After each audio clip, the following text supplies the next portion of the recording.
네, 안녕하세요. 무조건 가보고 무조건 다 해보는 이세창의 무간다의 이세창입니다. 지금 여기에 아주 이쁜 차들이 있죠. 오래간만에 레이싱에 관련된 컨텐츠를 준비했습니다.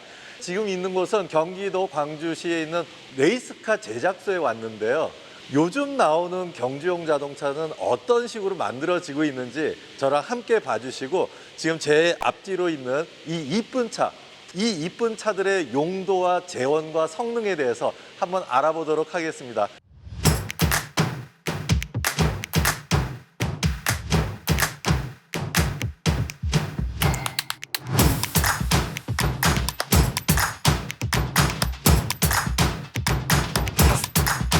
예, 지금부터 현재 2021년에 레이싱계에 실제로 시합을 뛰는 자동차의 재원을 알아볼 건데요.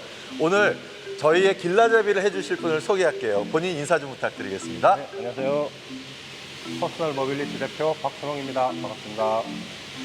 박순홍 대표랑 저의 관계는요, 제가 우리나라에서 레이스카를 타고 챔피언을 하고 한참 이름을 날리고 있을 때 저희 팀 담당 메케닉이었어요. 레이스카를 제작하고 관리 감독을 하는 걸 메케닉이라고 하는데, 그 당시 메케닉이었는데 지금은 이제 대표가 돼 있네요. 퍼스널 모빌리티에서 지금 하고 있는 업무가 어떤 게 있죠? 레이싱카 제작을 주로 하고 있고요. 기업 연구소에서 기술 용역을 받아서 하는 업무를 진행하고 있습니다. 레이스카를 제작한다고 했는데 뭐 F1 같은 그런 포뮬러카 제작까지는 아닌 거죠? 저도 하고 싶습니다. 레이스카에는 뭐 여러 종류가 있는데 크게 포뮬러 F1이라고 많이 들어보셨잖아요. F1이라고 해서 시중에 양산되지 않은 오로지 경주만을 위해서 만들어진 납작하고 이상하게 생긴 자동차들이 있어요. 그걸 보통 포뮬러카라고 하고, 지금 제 뒤에 서 있는, 길에서 많이 보셨을 거예요.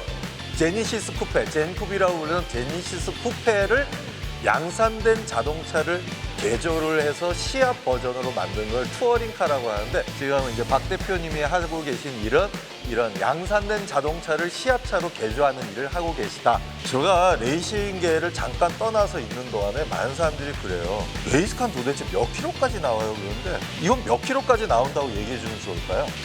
330km. 이 차량이 330킬로가 나온다고요? 제가 있을 때랑은 많이 달라졌네요. 아니고 230km. 이건 너무한 거 아니냐? 레이싱 트랙이라는 거는 직선주로가 한정돼 있어요. 이렇게 꼬불꼬불 돌다가 직선주로 만나는 그 직선주로가 기껏해야 1km 좀 더 되는 거리 안에서 최고속이 나와야 되기 때문에 그 230km라는 건 상당히 빠른 가속도를 갖고 있다라고 봐주시면 됩니다. 자, 이 차를 제가 갖고 있다, 현재. 자, 이세창이 이제 2022년에 레이스계에 복귀하겠다 하고 이 차를 준비가 다 끝났어요. 1년 예산을 얼마를 잡으면 될까요? 1년에 평균적으로 8경기가 열리고요. 경기당 한 1,000만 원 정도. 그러면 8번 하면은 8천만 원이 그렇죠. 되겠죠? 네. 네. 사람들이 깜짝 놀라는 것 중에 하나가 의외로 타이어 비용도 만만치가 않아요. 3대분에 120만 원 정도. 120만 원 정도. 한 경기에 보통 몇 대분을 소요하죠? 뭐 아껴서 쓰면은 한 10짝 정도 사용합니다.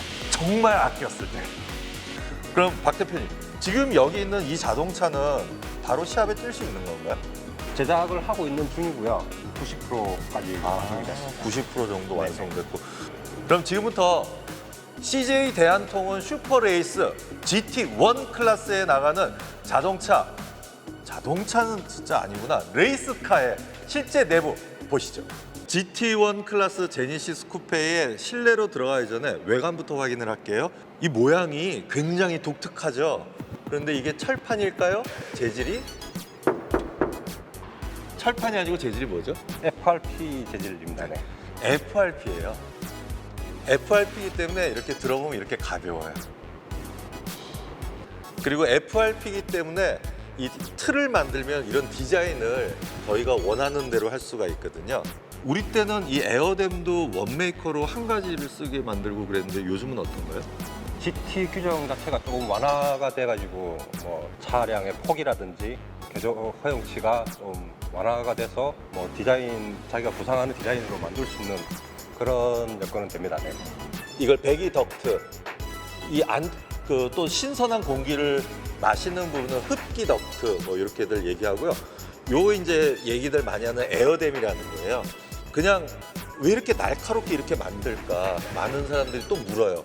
자동차가 고속으로 달리게 되면 차가 뜨려고 그래요. 그거를 눌러주기 위해서 비행기 날개를 거꾸로 달았다 생각하셔서 아래쪽으로 차를 눌러주는 역할을 하기 위해서 이런 에어댐을 다는 거거든요. 여기 보시면은 여기 펜다가 일반 자동차보다 밖으로 이렇게 툭 튀어나와 있는데 이걸 오버핸드라고 하나요?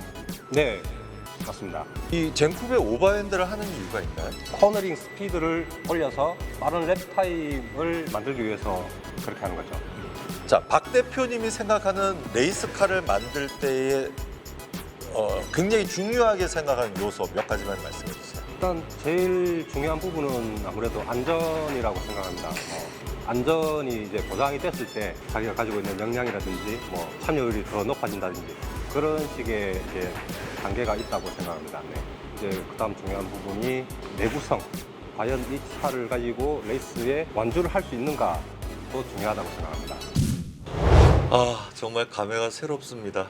15년 만에 레이스카에 앉았어요. 레이스카 특유의 냄새도 나고 이 탈 때의 이 정말 욕 나오는 불편함. 보시면은 의자가 온몸에 꽉 맞고 당연히 뒤로 젖혀지는 것도 없이 몸에 꽉 맞는 레이스 전용 시트에 지금 앉아 있고요. 거의 5점식 벨트, 어깨 2개, 허리 2개, 가운데 가랑이 사이 1개에서 5군데서 내 몸을 잡아줘서 의자에다 묶어놓고 시합을 하게 되고요. 이걸 롤게이지라고 해서 일반 자동차랑 가장 큰 차이점 중에 하나입니다. 레이스카 내부를 보시면 깜짝 놀라실 만큼 아무것도 없어요. 레이싱카와 일반 자동차의 가장 큰 차이가 뭔지 아세요? 일반 자동차는 생활을 하기 위해서 만들어진 차예요. 레이스카는 오로지 달리기 위해서. 그래서 레이스카에는 엔진과 달리기 위한 전자제품 외에는 하나도 없다고 보시면 돼요. 지금 이 자동차도 시동이 걸리나요? 이 레이스카도? 네, 시동 걸립니다. 한번 걸어볼까요? 이제 스타트 스위치를 누르시면 됩니다.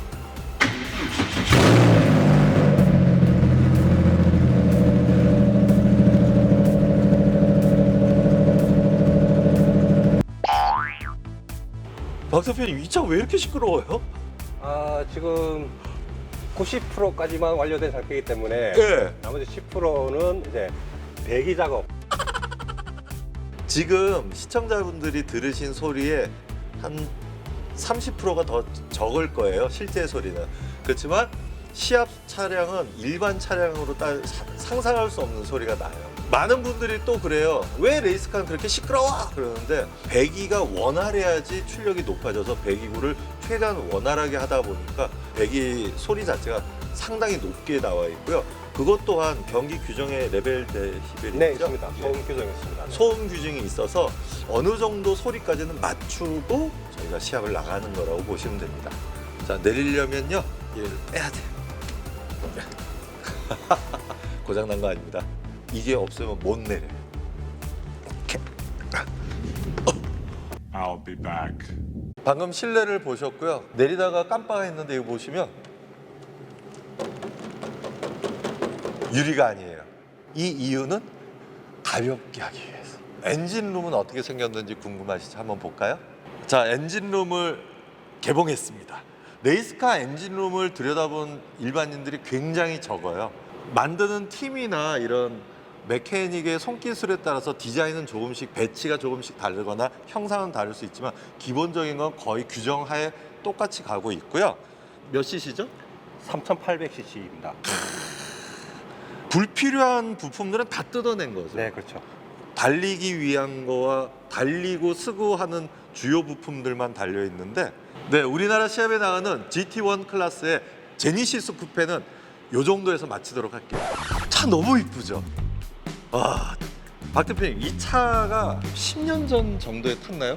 네, 맞습니다. 그때 저랑 같이 갔었나요? 그 차량 맞습니다. 맞아요.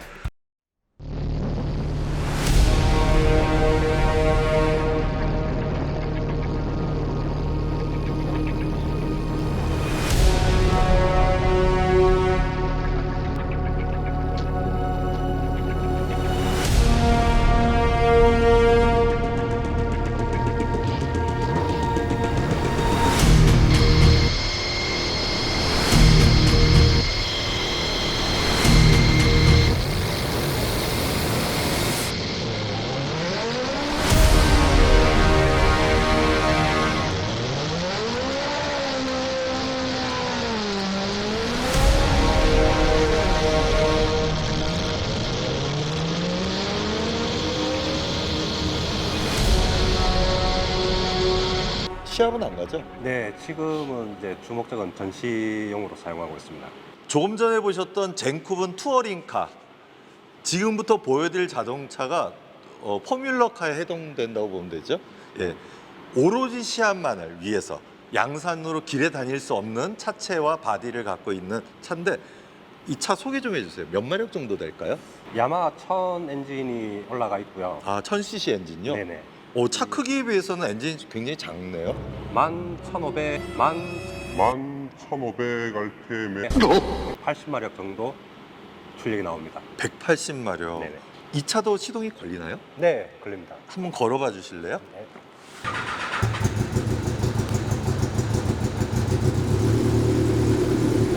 제가 이걸로 공항에 달렸을 때 그 기분. 이참에 레이서로 다시 복귀를 할까요?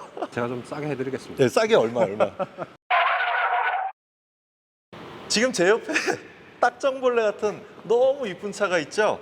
클래식한 디자인인데 얘도 레이스카예요. 박 대표님, 이건 몇 cc예요? 처음에 보셨던 차량과 똑같은 엔진이 들어가 있습니다. 차 크기가 거의 반토막만 하는데 얘도 똑같은 게 들어있다고요? 네, 그렇죠. 그러면 마력수도 똑같겠네요? 그렇죠. 이런 차 이름을 뭐라고 하나요? 차량은 레전드카라고 부르죠. 이게 어느 나라에서 가져온 거예요? 호주 레전드카 시리즈에 나가는 차량이죠. 이런 차량이 왜 있냐면요. 아까 보셨던 젠쿱이나 이런 경우는 금액도 비쌀 경우도 있고 그러면 경기를 운영하는 곳에서 이런 차를 한 20대, 50대 가지고 있어요. 가지고 비용을 내면 이 차를 임대를 해서 그 시합을 즐길 수 있는, 어떻게 보면 레이스를 좀 더 보급화하는 쪽으로 가는 이 위해서 이런 원메이커전들이 외국에는 굉장히 많이 발달해 있거든요. 이 차 또한 운전하는 방식이나 이런 건 다 똑같은데 저희가 탔던 젠쿱보다는 훨씬 더 시합만을 위해서 만들어져 있다 생각하시면 되겠습니다. 레이싱 멀리 보지 마시고 레이싱이라는 거는 운전의 끝이에요. 레이스를 어느 정도 이해하시면 평상시에 출퇴근할 때 내 차에 있는 시간이 즐거워지고 내 차에 어떤 그 문제가 생기는지 차량 대화가 시작합니다. 그래서 레이스에 대해서 조금 관심을 가져서 길에서 빨리 달리라는 말씀이 아니라 더 안전하면서도 즐거운 자동차 생활을 하시라고 오늘 이런 자리를 마련했고, 오늘 이런 자리 마련해 주신 우리 박 대표님 너무 감사드립니다. 네, 감사합니다. 예, 앞으로 승승장구하시고 그 좋은 팀 만드실 때 저도 좀 한번 생각해 주시면 퍼스널 모빌리티 레이스카 제작소 잘 응원 많이 부탁드리고 이세창의 무간다도 응원해 주십시오. 이세창의 무간다면 화이팅 할게요. 이세창의 무간다 화이팅! 저도 제가 아까 인터뷰 때 어떤 드라이버 하면 이세창 씨 같은 그런 얘기가 나올 줄 알았는데 안 하더라 너. 안 하더라 너.